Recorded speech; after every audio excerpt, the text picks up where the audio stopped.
Hey everyone, I haven't made a video in a while, and I want to touch on something. This is about the biggest thing we talk about, and actually people have been requesting that I make a video like this again with my tablet, like I used to. So I guess back by popular demand, yeah, let me try to get through this like this. I can't believe I'm doing this shit again. But okay, yeah, I want to talk a little bit about the nature of God, like, because yeah, people ask like, what is the nature of God? And people ask like, everyone refers to God as He. Like, has anyone ever referred to God as she? Some very interesting things to look at. And there's a current mainstream image, and like in the New Age movement, and people think this is a new thing because of and people think it's like a New Age thing. It's really not. It goes back to ancient time. It's like the oldest ancient knowledge of the true nature of God. So we can look at things like people have this current mainstream image of God. Pretty much the current image of God in people's head is a man. I guess because of Christianity, you think of God as like a man with a beard. You see, like this picture of Jesus, or like on the show Family Guy, like this image of this kind of like a Father Time looking dude. Well, both of these are saying the same thing. Basically, they're saying your God has been time. Your God is the time cube, like the cross, like Jesus on the cross. The cross is the cube. See, if you take the cross and fold it in a certain way, your Jesus cross. This is the cube. This is time. So now there's other images you can look at. Like if you just look at other ideas people have of God, people think of God as like you have to look up into the sky, and like God is like looking down on you. Like if you show this picture to some average dipshit on the street and say, "Hey, look at this picture and tell me where would God be in this picture?" And most people would say, "Oh, he's like up here. God is up here in he's in the clouds, he's in the sky, looking down on us." Okay, really, I'll tell you what, if you really want to know the nature of your creator, really you need to look into the earth. Okay, this is the earth. This is this big fucking thing that you're on. And yeah, I mean, most people, if you tell them you're trying to connect with the earth in a certain way, people will say you're an evil pagan witch or whatever if you're trying to connect with the earth. I mean, look, the earth is what you live on. It's what you stand on and walk on every single day. It gives you all of your food. It gives you everything you own. So to say that this is evil, to look into the earth, trying to connect with the earth, that's really fucking ignorant and pretty shameful. It's like you live on this thing every day. It gives you everything you could ever ask for, and you don't even want to get to know it, get to know what it is. And by the way, the earth is a conscious living being. See, when I look at this picture, I look like, where is God in this picture? It's like, okay, you see the sky. The sky is important. Yeah, it's energy, but it's just kind of gross energy. It's just like gross material. Now, if you start going down, start looking into the earth, just clearly it's like it's bubbling over with life and creation. See, this is the creator. So it's like, if you want to get to know God, your creator, clearly the earth is where you should be looking. This is where creation is coming from. So it's like, yeah, it seems like there's a creator inside of the earth. Very interesting. Now, also when you put these two together, you get the as above and below, and you get the what they call the womb of creation. This is also called the Vesica Pisces, and this is also you Christians, this is the Jesus symbol, the Jesus fish. So you want to know what this really means. It's like, I'll tell you what, all you have to do is kind of turn this around and, oh, look at that. Yeah, that's what it really means. That's the original meaning of the Vesica Pisces, the womb of creation. But I mean, this is what you want to know. I mean, this makes sense. It's like you were created and you were birthed into this world. This is through your mother. So a woman, literally, some woman is your creator. Just if you look at it from just a physical standpoint. So when you see symbols like what they call the Jesus fish, it's the Vesica Pisces. So when you see Jesus like this, it's like look at this photo. It's like, is Jesus the creator here, or is he? It's like he's being created. It's like he's in a womb of creation by. It's like it must be a feminine, motherly God figure, and so people need to have like a new image of your creator and your God of this world. Okay, so basically, and this is, what Earth in history has been known as. It's been known as like the womb of creation. It's been called like, the Earth Mother, Mother Earth, Gaia, Maya, and also like Kali. It's like in ancient India, Kali was known to be a goddess that was like their most powerful force over like life and death. You see this with the harvesting scythe, and yeah, see this? It's like, now this was a very energetic, kind of very volatile, but also it was known to be necessary for balance, and it works in like with harmony with the other energies of the earth. So this goddess, this is a very powerful goddess, but this is kind of their image that they have of the creator. So it's like these ancient people, like the ancient Mayans and ancient Hindus, they talked about this goddess. They called the goddess Maya, and the goddess Maya having known to have the biggest role in creating the universe. Like if you look at like the atomic form of the universe, and you look at you can study the periodic table of elements. Now, the periodic table, this is really just it's kind of an overcomplicated method of looking at this is just really just all the variables and all the possibilities that can ever possibly make up the molecular structure. Now, if you really want to just get right down to it, just plain and simple, really everything is this, just right here. Yeah, everything in this world it's either fire, earth, air, or water. So it's really just these four elements. So now if you look at astrology, and in history, these four elements, these were called in the Hindu astrology, these were known to be the four powers or energies of the goddess Maya. Okay, now in astrology, these four elements, they were known to be only formed and only appear in this world as separated, as they were coming from a universal center. See, like this in the center, there was there's a pure dielectric energy coming from the center, and that's what creates everything around it. And so what you see outside of it, the fire, water, etc. So this was said to be only an illusion, really. It's like the goddess Maya was known to sort of deceive, and she deceives who wants to be deceived, or whoever should be deceived.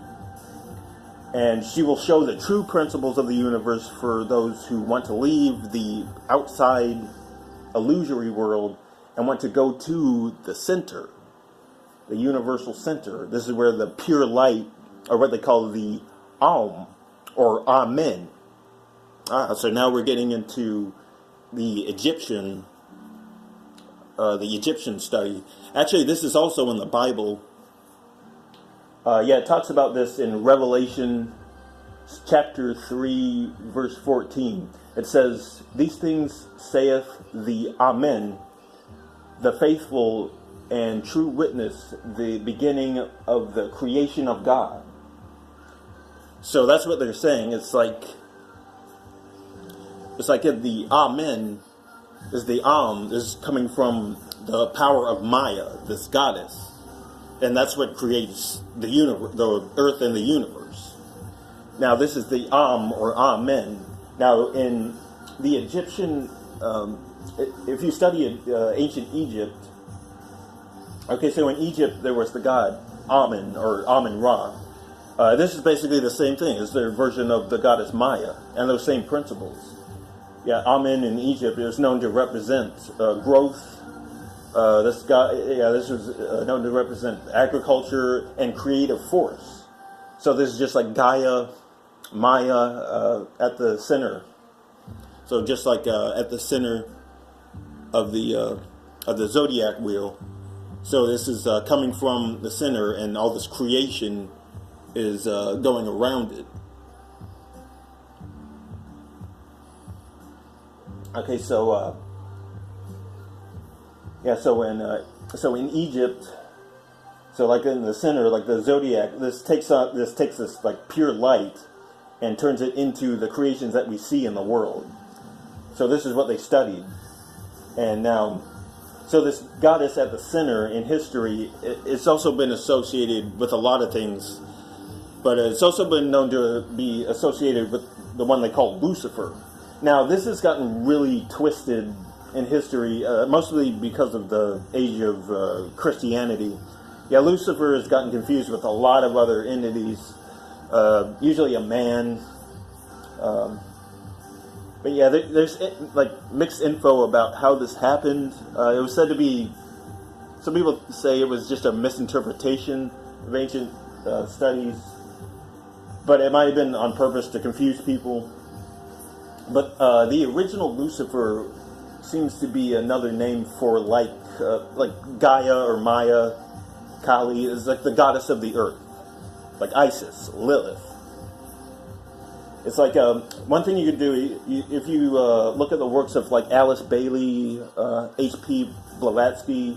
Lucifer has been associated in history with more feminine entities. Like the original Lucifer seems to be like a feminine energy. It's known to be very sweet, loving, but also very powerful, and has power over life and death. So now there's a lot of like symbols and like sculptures, statues that have represented Lucifer. I think most famously, right here, the Statue of Liberty.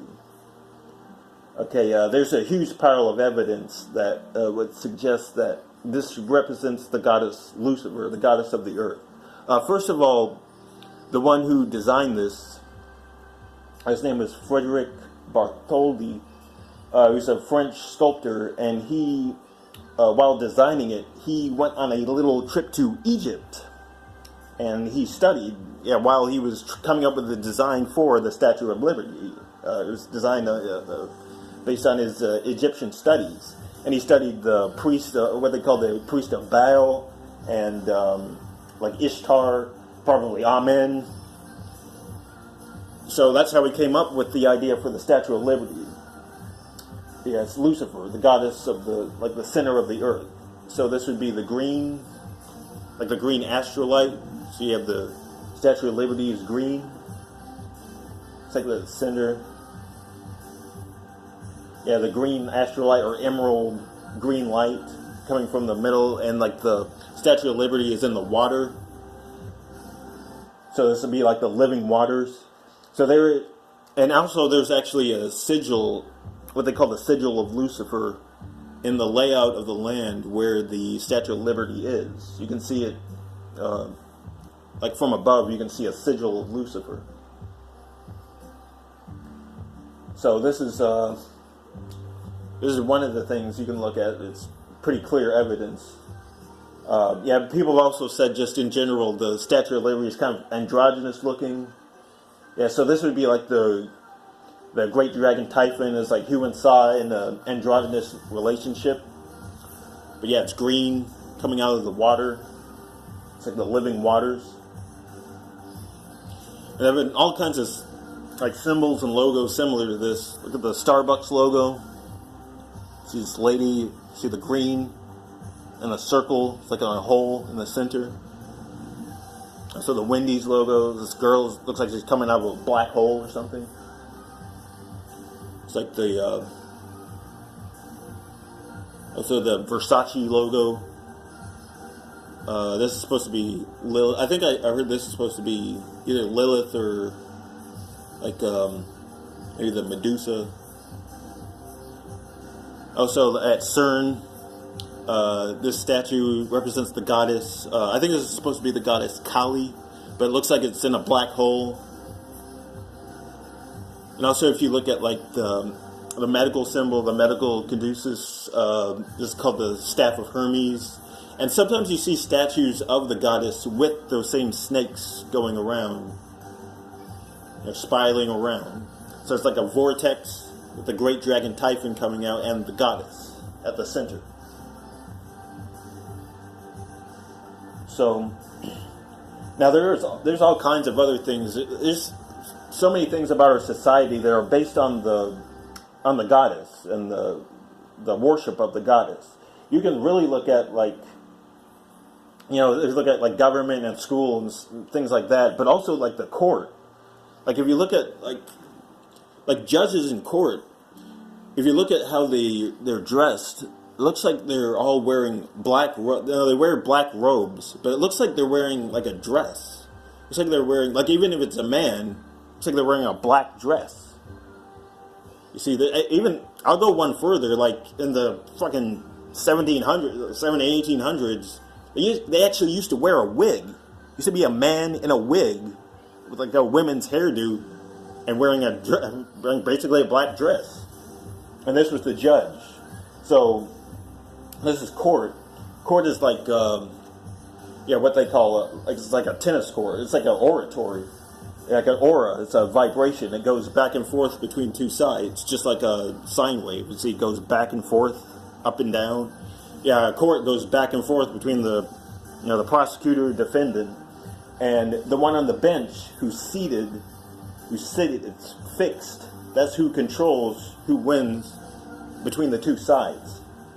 So the one on the bench who's seated in a black dress with used to wear a wig looking like a woman, that's who controls who on which side is good or bad. So it's clearly the feminine on the bench. Even if it's a man, it's a black dress, used to wear a wig. So the feminine basically wins every time. No matter which side wins, it's always the feminine that wins. Because, most likely because she created the rules of the game in the first place. So, and also, sorry for the kind of crude title for this video, but actually that's also evidence. I've said, I've talked about this in videos before. Okay, so the black sun is fixed, so it's like it's seated. So, and now it's got the astral light coming out. It's like a stream. So it's like the black sun is whizzing out the astral light, and it has to be fixed, so it has to be sitting down. Okay, so basically I'll wrap it up. So is God a man? Is God a man or a woman? All you people that think God is a man, you're worshiping a man. I would say this evidence points to no way in hell, like literally no way in hell is God a man. But obviously, like I say, if you want to know the nature of God, you have to look into the earth. You have to look down. Instead of looking up, start looking down into the earth. Really, what you should do is, spill a drop of your blood into the earth. If you want to really know the Creator, spill a drop of your blood into the earth, and you're you're going to find out who God really is, I guarantee it. Alright, thanks for watching everyone. More videos to come. Stick around.